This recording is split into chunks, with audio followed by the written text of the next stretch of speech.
সপ্তাহ জুড়ে সীমান্তে রক্তক্ষয়ী সংঘর্ষে শতাধিক হতাহতের পর অবশেষে যুদ্ধবিরতিতে রাজি হয়েছে আফগানিস্তান ও পাকিস্তান। এতে স্বস্তি প্রকাশ করেছেন সীমান্ত অঞ্চলের বাসিন্দারা। যুদ্ধবিরতির স্থায়িত্ব নিয়ে আগামী মাসে ইস্তাম্বুলে বৈঠকে বসবেন দুই দেশের আলোচকরা।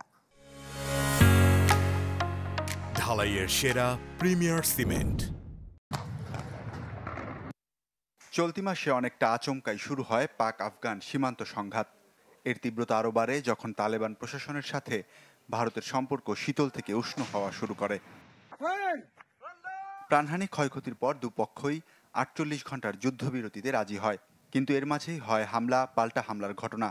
কাবুলের অভিযোগ, চুক্তি লঙ্ঘন করে পাকিস্তানের বিমান হামলায় প্রাণ গেছে বেশ কয়েকজন বেসামরিক নাগরিকের, যাদের মধ্যে ছিলেন ৩ ক্রিকেটারও। এই সংঘাত কমাতে সক্রিয় হয় কাতার ও তুরস্ক। তাদের মধ্যস্থতায় রোববার তাৎক্ষণিক যুদ্ধবিরতিতে সম্মত হয় দুই দেশ। সামাজিক যোগাযোগ মাধ্যম এক্সে বিষয়টি নিশ্চিত করেন পাকিস্তানের প্রতিরক্ষা মন্ত্রী। এমন পদক্ষেপকে স্বাগত জানিয়েছে সীমান্ত অঞ্চলের বাসিন্দারা। যুদ্ধবিরতির স্থায়িত্ব নিয়ে আগামী ২৫ অক্টোবর আবারও ইস্তাম্বুলে আলোচনায় বসবে পাক আফগান কর্মকর্তারা।